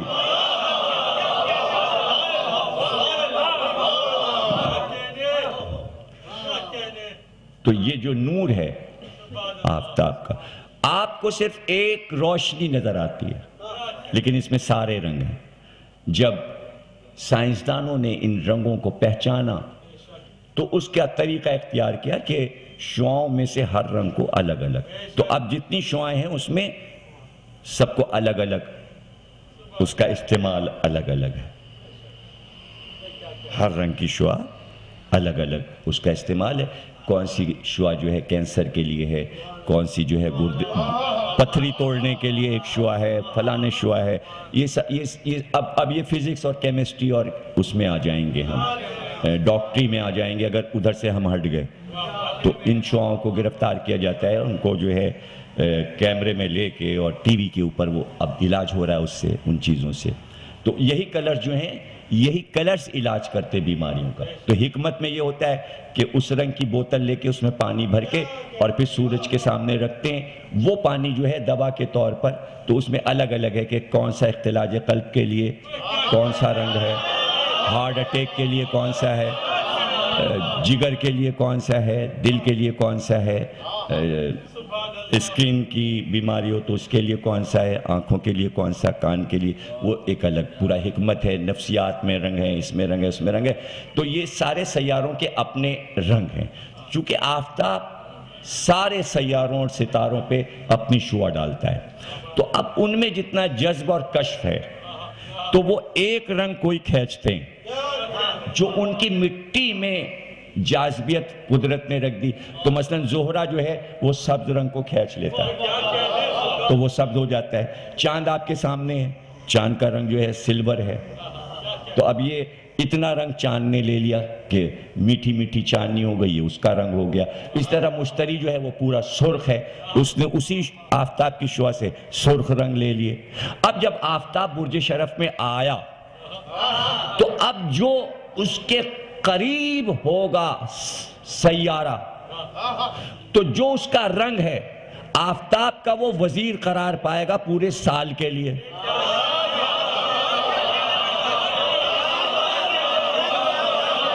رنگ اس نے آفتاب سے لیا تو اب وہ پورے سال آفتاب کا مانند رہے گا وہ ستارہ.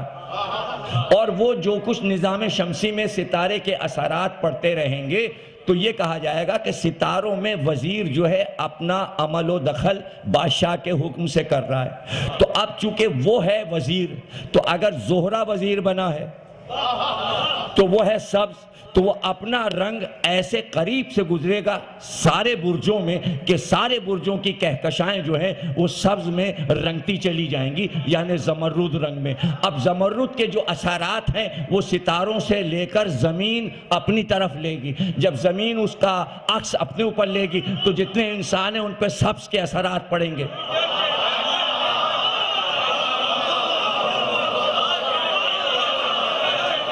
اب اگر زرد ہے، سرخ ہے، تو وہ ہر سال رنگ بدلے گا، اس کا نام انہوں نے یہ رکھ لیا۔ جو ستارہ دونوں کے آگے ہوگا اس کو انہوں نے کہا یہ سپہ سالار ہے، یعنی جو سپہ سالار کا کام ہوتا ہے وہ سیارہ پورے سال آفتاب کے کہنے سے، اس کے حکم سے پورے نظام شمسی میں وہ کام کرتا چلے گا۔ 7 سال بھر کے لیے ڈیوٹیاں ان ستاروں کی بدلتی رہتی ہیں اللہ کے حکم سے۔ اب اس علم کو اگر کسی نے جذب کر کے آپ کو سنا رہا ہے اور آپ کے سمجھ میں نہیں آ رہا، ہم نے کہا حرام ہے، ہٹا ہٹا ہٹا ہٹا، آپ کے کہہ دینے سے نہ یہ سیارے فنا ہو جائیں گے، نہ ستاروں کا رنگ بدل جائے گا، نہ آفتاب کی چال بدلے گی، نہ زہرہ اور مشتری کا راستہ بدلے گا۔ ان کو جو جو کام کرنا وہ کروڑوں برس سے کر رہے ہیں، کرتے رہیں گے، وہ کرتے رہیں گے۔ آپ اپنی آپ ہانکتے رہیے، آپ اپنی ہانکتے رہیے، وہ تو اپنا کام کر رہا ہے۔ اس نے کہا بھئی ہم نے انہیں خلق کیا سب کو، تم دیکھو ہماری قدرت کو دیکھو کہ ہم نے 22 ارب کہکشائیں گنی جا چکی، 22 ارب کہکشائیں گنی جا چکی، اور ہر کہکشاں میں 45 خرب ستارے ہیں، ہر ستارہ ہمارے آفتاب سے بڑا ہے۔ یہ پورا نظام شمسی جو ابھی تک سمجھا گیا، سب سے چھوٹا ستارہ سوہا ہے۔ سوہا ستارہ جو ہوتا ہے وہ اتنا چھوٹا ہے، میر انیس نے کہا کہ کبھی کوئی اسے نہیں دیکھ پایا، اور میر انیس نے جہاں کسی کو حقیر بنانا چاہا تو کہا یہ تو سوہا ستارہ ہے، اتنا باریک ہے کہ نظر ہی نہیں آتا، اور جب کسی کو انیس نے ہائی لائٹ کرنا چاہا تو کہا یہ آفتاب ہے، یہ آفتاب ہے۔ اور جب اس کے وزیر اور اس کے نائب کا ذکر کیا تو قرآن کے مطابق میر انیس اور غالب نے چاند کا ذکر کیا، اور غالب نے اس بات کو قرآن کی آیت سے اٹھا کر پورا نظام شمسی کو لیا۔ ظاہر ہے کہ آپ تمام علوم کے بغیر دین کو نہیں سمجھا سکتے، آپ کو پتہ نہیں ہے دینی علوم میں ستاروں کا علم پڑھنا پڑتا ہے۔ 258 علوم جب ہو جاتے ہیں اسلامی، تب جا کے علامہ کا خطاب ملتا ہے۔ اس میں علم الوان یعنی رنگوں کا علم بھی ہے، اور یہ سارے 258 علوم قرآن سے لیے گئے ہیں، قرآن سے لیے گئے ہیں۔ تو اسی طرح ایسٹرونامی جو سائنسدانوں نے لیا قرآن سے ہے، لیا اسلام سے ہے، اسی طرح رنگوں کا علم ہے، اسی طرح روشنی کا علم ہے، لائٹ ایک پورا چیپٹر ہے فزکس میں، ہوا، پانی، یہ سب چیپٹر ہیں سائنس کے آج بنے ہوئے ہیں۔ یہ کمپیوٹر، یہ سب کچھ آپ جو دیکھ رہے ہو ترقی یافتہ، یہ سب قرآن میں پہلے سے موجود، یہ تو ٹکڑوں میں مولا علی کے خطبوں سے سب سیکھا لیا۔ بھائی آپ پڑھیے غور سے، نہج البلاغہ پڑھیے کہ مولا جب کلرز پہ گفتگو کرتے ہیں اور مثالیں دے کے کہتے ہیں اگر رنگ سمجھ میں نہیں آ رہے ہیں تو مور کے پروں کو دیکھو کہ قدرت نے کس طرح اس کے پروں میں سارے رنگ بھر دیے، آسمانی رنگ بھی ڈال دیا، نیلا رنگ بھی ڈال دیا، اور سنہرا رنگ بھی، اور سرب زمرد کا رنگ بھی، اور سرخ بھی ڈال دیا، مرجان کا رنگ۔ اب مولا نے مور کی تعریف شروع کی رنگوں کو سمجھانے کے لیے۔ مور کا خطبہ ہے، خطبہ طاؤس نہج البلاغہ میں۔ ستاروں پہ حضرت علی نے جو ذکر کیا ہے، 700 ستاروں کا ذکر نہج البلاغہ میں مولا علی نے کیا ہے۔ آپ کو کچھ پتہ ہی نہیں ہم کیا کریں۔ اور پھر اللہ کہتا ہے کہ یہ ساری کہکشائیں، اتنے ارب ستارے اور یہ اور وہ، اور ایک رات ایسی تھی کہ ہم نے سب کو جمع کیا۔ جمع کرنے کا یہ مطلب تھوڑی کہ اللہ کہیں سمیٹ کے لایا، ارے اللہ لامحدود ہے، لامکان ہے، یعنی اس کی ایک نگاہ سب سمٹ گئے ایک نگاہ میں، یعنی قدرت کی ایک نگاہ میں کائنات یوں سمٹ کے قریب ہو گئی۔ چھوٹی سی ہو گئی کائنات، اور اس نے ایک نگاہ لطف ڈالی اور اس کے بعد آواز دی ستاروں، سیاروں، آفتابوں اور مہتابوں کو کہ آج ہم یہ چاہتے ہیں کہ زمین پر ہم زہرا کا رشتہ بھیجوائیں، تم میں سے کون جائے گا؟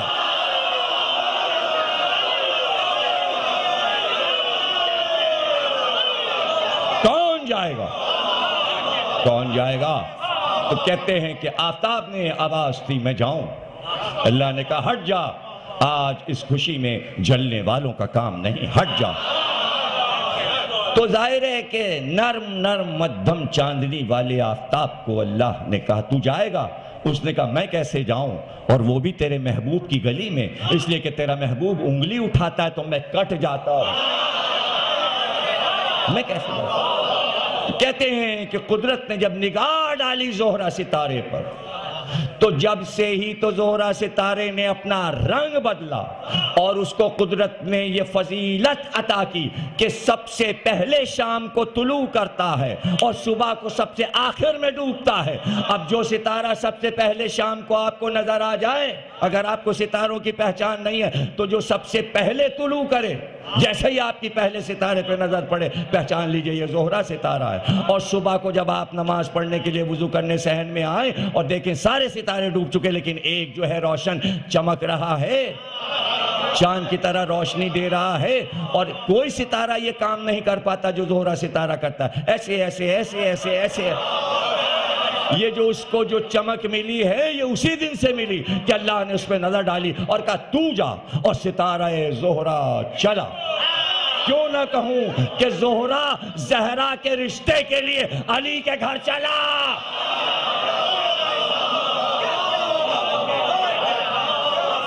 آپ ستاروں کے علم کو سمجھیے تو نوروز سمجھیے، ستارہ چلا، ادھر ستارہ چلا اور ادھر قرآن نے آواز دی وَالنَّجْمِ إِذَا هَوَىٰ۔ مجھ کو قسم ہے ستارے کے اترنے کی جگہ کی کہ جہاں وہ اترا ادھر ستارہ چلا۔ ادھر رسول کی بیٹی نے جب دیکھا کہ ستارے نے جگہ چھوڑی تو فاطمہ زہرا نے آواز دی اللہ اکبر۔ اللہ اکبر جب کہتے ہیں جب ایسی کوئی قدرت آشکار ہو جائے جو اس سے پہلے نہ ہوئی ہو، جہاں پر حیرت پڑ جائے اور حیرت میں انسان کہے ارے کیا ایسا ہو سکتا ہے، کیا ایسا ہو سکتا ہے، تو وہاں بولتے ہیں اللہ اکبر۔ کیوں کہتے ہیں اللہ اکبر؟ اکبر کے کیا معنی؟ اکبر کے کیا معنی؟ اکبر کے معنی ہے اسی سے بنا ہے لفظ تکبیر، اسی سے بنا ہے مکبر، اسی سے بنا ہے متکبر، اسی سے بنا ہے غرور۔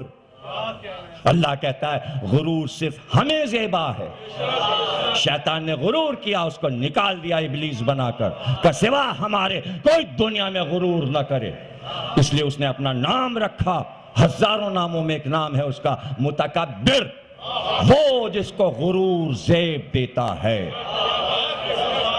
وہ جس کو غرور زیب دیتا ہے، متکبر کو کہتے ہیں اکبر،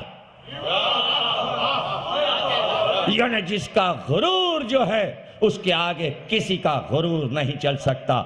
ہم متکبر ہیں، ہم اکبر ہیں۔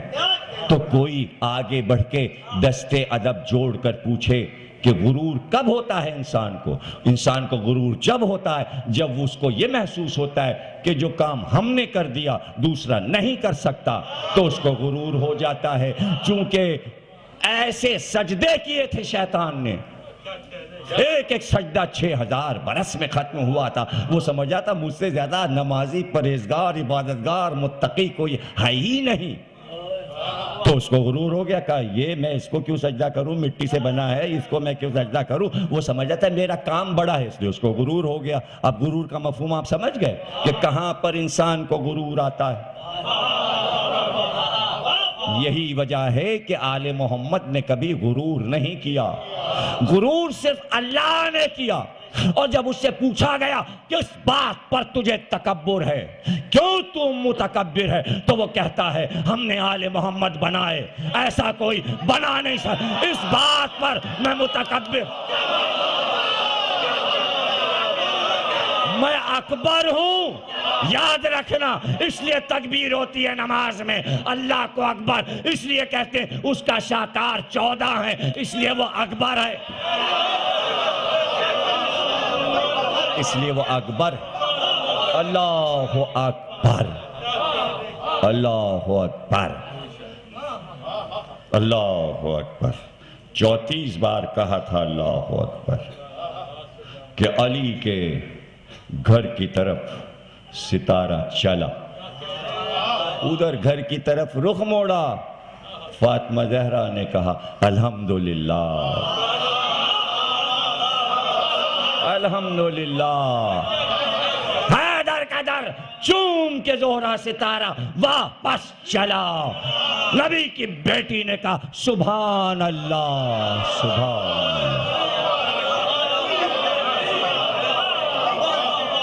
اب میں کہوں تسبیح زہرا نماز میں ہر شیعہ سنی پڑھتا ہے، اے تسبیح زہرا پڑھنے والوں، اس تسبیح کے پیچھے ایک ستارہ ہے، اور اس ستارے کے اترنے کی قسم اللہ نے قرآن میں کھائی، وَالنَّجْمِ، نجم ستارے کو کہتے ہیں، ستارے کی قسم نہیں کھائی، آفتاب کی قسم کھائی، مہتاب کی قسم کھائی، ستاروں کی قسم اللہ نے نہیں کھائی، ستارہ جہاں اترا اس چوکھٹ کی قسم کھائی، باب علم کی قسم کھائی، علی کے دروازے کی قسم کھائی کہ وہاں ستارہ اترا، ستارے کی قسم نہیں، اگر ستارے کی قسم کھا لیتا تو حدیث درست ہو جاتی کہ میرے اصحاب ستاروں کی طرح جس کے پیچھے چلا چلتے۔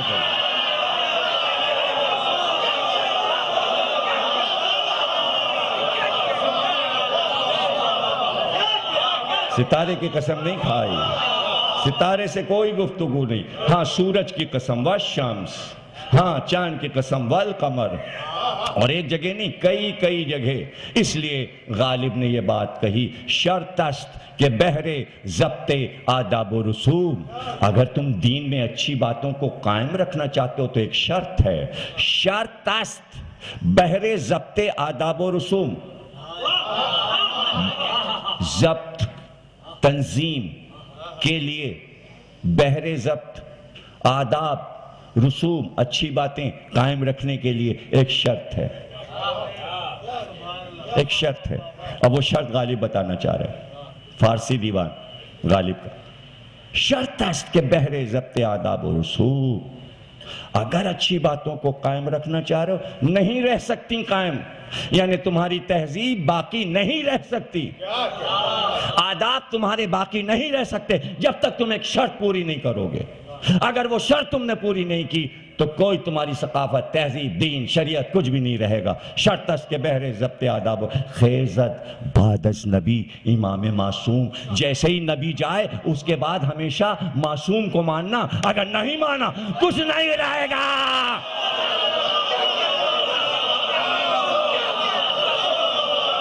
کچھ باقی نہیں بچے گا تمہارے پاس، تم لٹ جاؤ گے، اگر نبی کے بعد معصوم امام کو نہیں مانا تو تم لٹ جاؤ گے، شکر ہے کہ ہم نے نبی کے بعد امام معصوم کو مانا، اس لیے ہم اب تک لٹے نہیں، علم کی دولت ہمارے پاس ہے، خیزت بعد از نبی امام معصوم۔ اب ظاہر ہے کہ شاعر دعویٰ کرتا ہے، اور صرف دعویٰ کرے کسی بات کا تو پھر بیکار، جب تک دلیل نہ ہو، دعویٰ دلیل کے ساتھ ہے، دعویٰ بیکار ہو جاتا ہے اگر دلیل نہیں ہے، دعوے تو سب بڑا بڑا کر رہے ہیں کہ عزاداری پہ تنقید ہو رہی ہے، دلیلیں کہاں ہیں؟ جب کسی چیز کو آپ کٹ کرو تو فوراً دلیل دو، جیسے ہم کہتے ہیں یہ ہے دلیل، یہ ہے دلیل، یہ ہے دلیل، یہ ہے دلیل، سمجھ گئے آپ؟ تو دلیل کے بغیر دعوے بیکار، بس ادھر سے ادھر فضا میں اڑتے چلے جائیں گے، دلیل تو بات باقی رہتی ہے۔ غالب نے دعویٰ کیا کہ دین باقی رہے گا جب تمہارا کہ نبی کے بعد امام معصوم کو مانو، اب دلیل دی، زیجمہ چپرسی بالی باز کرائی، فضول کی باتیں مت کرو، غالب کہہ رہے ہیں مجھ سے تم فضول کی باتیں نہیں کرو، کہ چونکہ نبی کے بعد جدھر اجماع ہو گیا الیکشن ووٹنگ میں، جدھر اکثریت چلی گئی، اس لیے ہم نے مان لیا۔ یہاں الیکشن کام نہیں آتا، اجماع کام نہیں آتا، مجمع کام نہیں آتا ہے۔ اگر نبی کے بعد امام کو ماننا ہے تو یہ سب باتیں نہیں کرو کہ مجمع کدھر ہے، مجمع کدھر ہے، اجماع کدھر ہے۔ اگر علی کی بارگاہ میں آنا ہے تو یہ سب باتیں مت کہو، اس لیے کہ قرآن کی دلیل یہ ہے زیجمع چے پرسی بالی باز گرائے مہ جائے نشین مہر باشا نہ کہ نجوم۔ کیا تم نے نہیں دیکھا کہ جیسے ہی سورج ڈوبتا ہے اس کا جائے نشین چاند بن کے آتا ہے؟ ستارے دعویٰ نہیں کرتے۔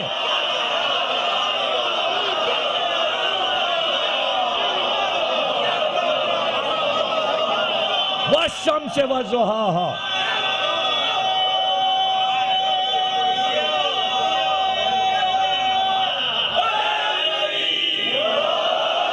والشمس وضحاها والقمر اذا تلاها۔ ہم نے مقدر کر دیا کہ سورج کا جانشین ہمیشہ چاند ہوگا۔ اربوں ستارے، کھربوں ستارے، کسی ستارے نے کبھی یہ دعویٰ نہیں کیا میں سورج کا جانشین ہوں۔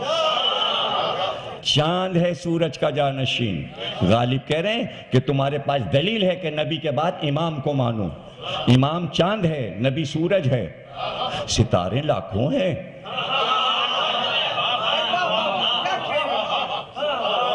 یہ کواکب ہیں کچھ، نظر آتے ہیں کچھ، دیتے ہیں دھوکہ، یہ بازیگر کھلا۔ غالب بہادر شاہ ظفر کا قصیدہ لکھ رہے تو اس میں یہ شعر ڈالا، کہا کہ ارے یہ ستارے ایسے ایسے کر کے دھوکہ دیتے ہیں، یہ بازیگر ہیں، یہ بازیگر ہیں، بازیاں دکھاتے ہیں، اس لیے کہ کوئی ان میں سعد ہے اور کوئی منحوس ہے۔ جس کا جیسا ستارہ ہو جائے، جس کا جیسا ستارہ ہو جائے۔ تو جہاں شک کا امکان تھا کہ ستارے میں ہمیں تو پہچان نہیں ہے کہ کون سا اچھا ہے اور کون سا برا، تو وہ راہ ہی چھوڑ دی، بس چاند ہے کافی ہے۔ اب سورج چلا گیا تو چاند ہے، اب ستاروں کو کیا دیکھنا؟ تو جب سورج کے بعد چاند ہے تو آپ ستاروں کو کیا دیکھ رہے ہیں؟ چھوڑیے ستاروں، بات کیجئے چاند کی۔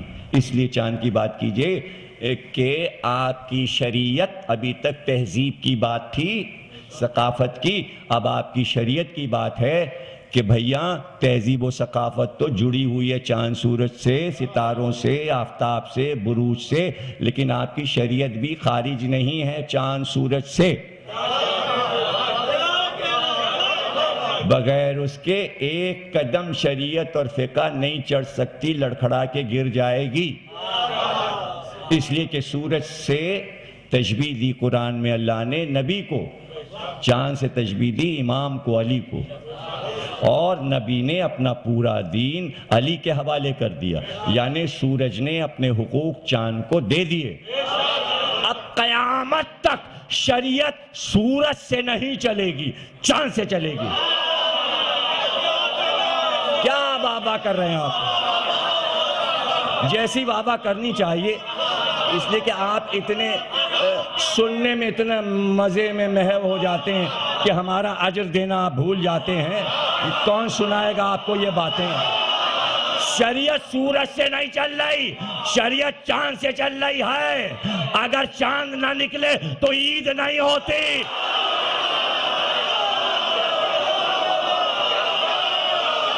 چاند نہ نکلے تو رمضان نہیں ہوتا۔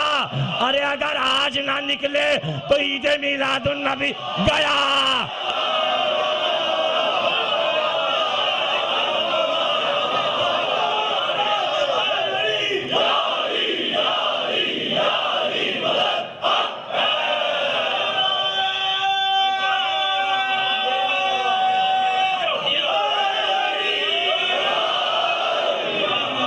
چاند نکلے تو توحید کا کام ہو، چاند نکلے تو اول توحید، دوسرے روزے، واجب روزے رکھے نہیں جا سکتے جب تک چاند نہ ہو، روزے بھی چاند، اگر چاند نہ ہو تو زکوٰۃ واجب نہیں ہوتی، چاند نہ نکلے تو جہاد نہیں ہوتا، چاند نہ نکلے تو خمس نہیں ملتا۔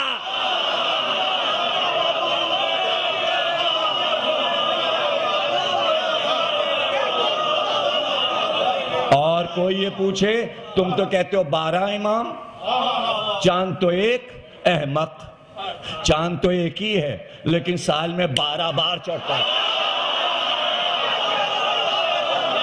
اول انا محمد، آخر انا محمد، واسط وکل انا محمد۔ چاند ایک ہی ہے، محمد ایک ہے، کبھی علی بن کے آیا، کبھی حسن بن کے آیا، کبھی حسین بن کے آیا۔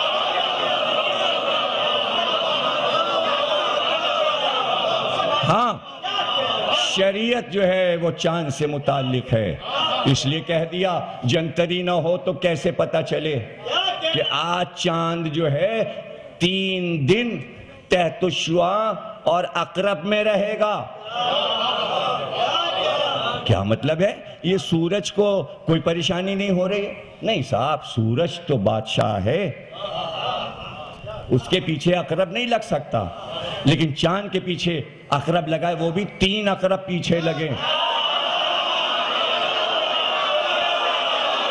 اب 3 دن کوئی کام نہیں ہوگا۔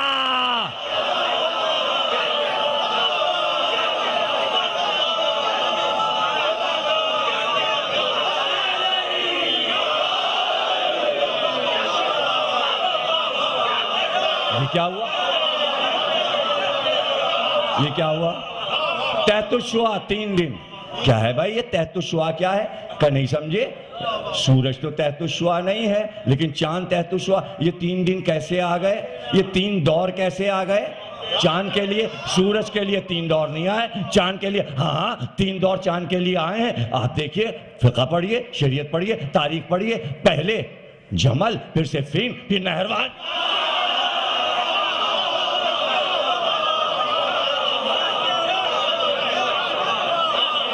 یہ کیا ہوا؟ یہ کیا ہوا؟ یہ کیسے ہوتا ہے بھئی؟ یہ جادو ہے کیا اس میں؟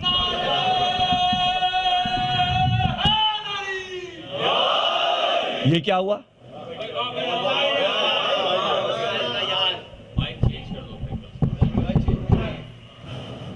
صلوات پڑھیں۔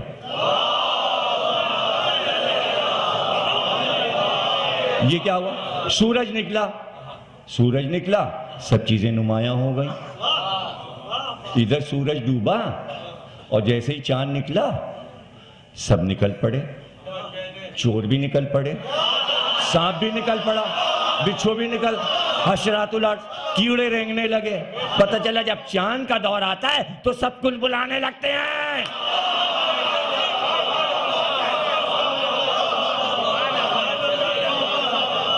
تو بھائی سورج کا دور ختم ہوا، چاند کا دور قیامت تک جا رہا ہے۔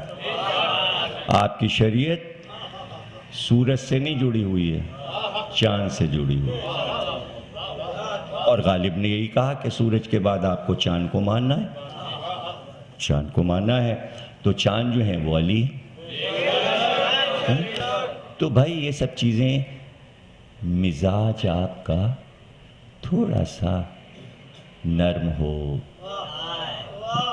کچھ آپ بات سمجھیں تو ہم سمجھائیں کہ دین میں، قرآن میں، رسالت میں، امامت میں 2 چیزیں، اور وہ 2 لفظ یاد رکھیے گا، ایک ہے جلال، ایک ہے جمال۔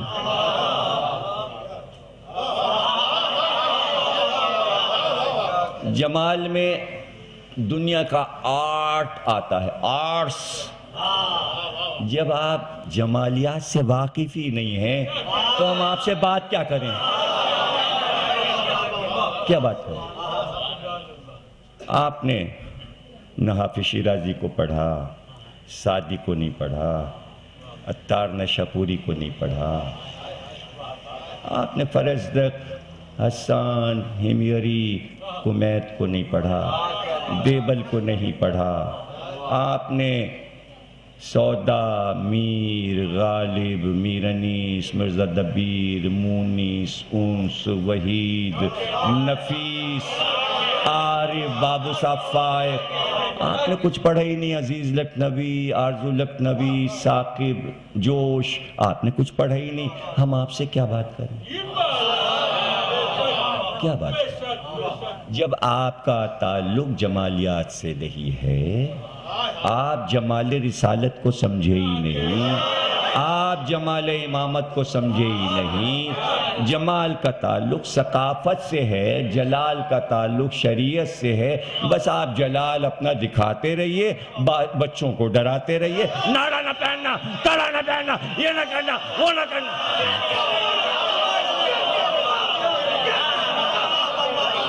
جب آپ اتنا غصہ گرمی کرو گے،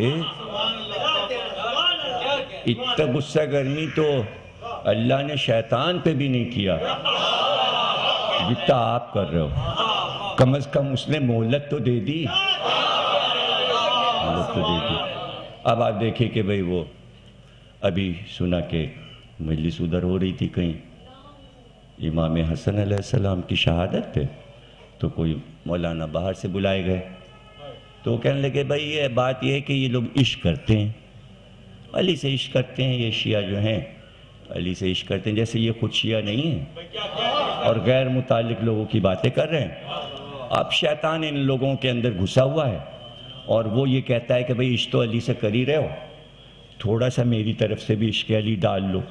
یہ تھوڑا سا عشق علی ڈال لیتے ہیں شیطان کا دیا ہوا، تو یہ تو السلام علیکم تو بھول گئے، سلام یہ کہتے ہیں یا علی مدد، یا علی مدد، یا علی مدد۔ یہ سب جو عشق علی کے مظاہرے ہیں، تو یہ ان کا عشق جو ہے وہ ان کو شرک کی طرف لے جا رہا ہے، یہ سب مشرک ہو رہے ہیں۔ ارے آپ نے مشرک کہہ دیا، پاکستان کی پوری قوم نے پہلے کافر کہا، ہم تو بس اسی بھر کے رہ گئے۔ ہم کبھی مشرک ہیں، کبھی کافر ہیں، کبھی مشرک ہو جاتے ہیں ہم، کبھی کافر ہو جاتے ہیں، کبھی مشرک ہو جاتے ہیں، لیکن ہم اس کلمے سے ڈرتے نہیں۔ کوئی مشرک کہے، کوئی کافر کہے، اس لیے کہ وہی قوم جو ہمیں کافر کہتی ہے وہی ابو طالب کو بھی کافر کہتی ہے، تو ہمیں صبر آ جاتا ہے کہ ہم اور ابو طالب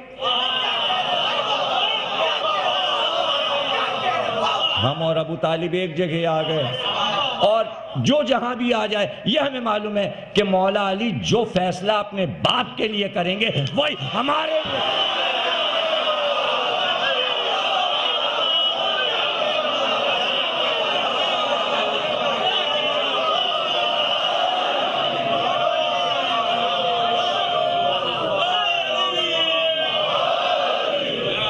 کیا فیصلہ ہونے والا ہے ابو طالب کے لیے؟ کیا فیصلہ ہونے والا ہے ابو طالب کے لیے؟ 1 گھنٹہ ہو گیا۔ کیا فیصلہ ہونے والا ہے ابو طالب کے لیے؟ امام حسن علیہ السلام آئے اور کہا بابا ہمارے دادا کے بارے میں لوگ بحث کر رہے ہیں۔ آپ نے فرمایا حسن جاؤ ان سے جا کے کہہ دو کہ محشر کے میدان میں جب تمہارے دادا ابو طالب آئیں گے تو ان کا نور ایسے چھا جائے گا کہ سارے انبیاء اس نور میں نہا جائیں گے۔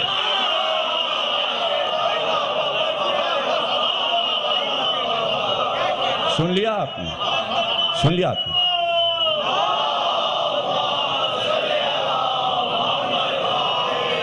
ابو طالب کے لیے یہ ہے حدیث، اور یہ سورہ اعراف کی آیت کا ترجمہ دے رہا ہوں کہ جب علی کے شیعہ صراط پر سے گزریں گے تو جہنم میں پڑے ہوئے لوگ کہیں گے جانے میں جلدی نہ کرو تاکہ ہم تمہارے نور سے تھوڑی سی ٹھنڈک لے لیں، آگ بڑی آئے۔ قرآن کی آیت ہے کہ جب گزریں گے صراط پر سے تو جہنم میں پڑے لوگ پکار کے علی والوں سے کہیں گے ذرا ٹھہرو تاکہ تمہارے نور سے ہم تاپ لیں، ٹھنڈک لے لیں تھوڑی سی، ہم جل رہے ہیں آگ میں۔ لیکن جہنم شیعوں کو آواز دے گا جلدی گزرو، ارے میں بجھی جا رہی۔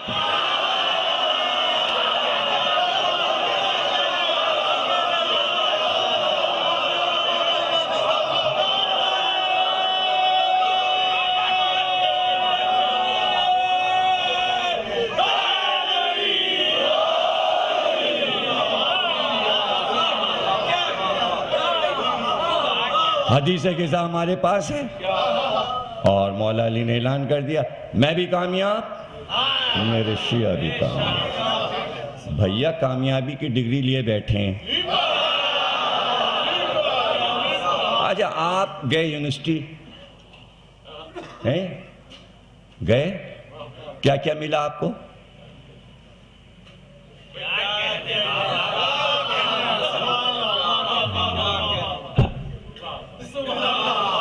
تصویریں کھینچ رہی ہیں, وائس چانسلر. کیا لینے آئے ہیں؟ ڈگری. کیوں؟ کامیاب ہو گئے. کاہے میں؟ Master degree. Master degree. کامیاب ہو گئے. آپ جو وہاں سے نکلے, یہ ڈگری حرام, یہ تمہارا ٹوپا حرام, یہ تمہاری ابا حرام. وہ بیچارہ اتنے دن سے پیسے لگا لگا کے پڑھ کے ڈگری لے کے راتوں کو جاگ کے کامیابی کی ڈگری لے کے آ رہا یونیورسٹی سے, وہ کہہ رہے ہیں فتوے دے رہے کہ یہ حرام, یہ کیا پہنا ہے, وہ کیا پہنا ہے, یہ کیا پہنا ہے, یہ کیا پہنا ہے. تو وہ کیا کرے گا بیچارہ, کیا کرے گا؟ آپ بتائیے کیا کرے گا, کیا جواب دے گا؟ اسے کیا جواب دیں, وہ تو کامیاب ہو ہی گیا. تو جب ایسی چیزیں سنا کرو رضویہ کے امام باڑے میں, یا ادھر کہیں ادھر ہو رہی ہوں, یا ادھر نمائش پہ, یا انچولی میں, یا محمدی ڈیرے میں, یا لانڈی میں, یا کورنگی میں, ادھر سے سنو ادھر سے اڑا دو. یہ سب فضول باتیں ہیں, ان باتوں میں نہیں عمل کرو. مہندی غلط, فلانی چیز غلط, ہار پھول غلط, یہ کیا ہے, امام باڑہ کیا ہے, تابوت کیا, ارے ہے سب ہے, یہ رہے گا. تمہارے کہنے سے کچھ بند نہیں ہو جائے گا. نہ مہندی بند ہوگی, نہ علم بند ہوگا, نہ تابوت بند ہوگا, نہ پتے, نہ پنجے, نہ پھر. لڑکے کڑے بھی پہنیں گے, ناڑا بھی پہنیں گے, نیاز بھی ہوگی, منت بھی ہوگی, مراد بھی ہوگی, کچھ بھی بند نہیں ہوگا. تو ایسی بات کہنے سے کیا فائدہ کہ اب دیکھیے نا پرچے آ رہے, نوروز کی نیاز تو سب کرائیں گے کل. آپ کہتے رہیے نوروز غلط ہے, نوروز تو ہوگا. آپ کے کہنے سے جنتریاں نہیں چھپیں گی. ارے بھائی 25,000 جنتری تو امامیہ چھپتی ہے, لاکھوں روپے تو اس کو آتے ہیں جنتری سے, پھر یہ محفوظ والا چھاپتا ہے اپنی.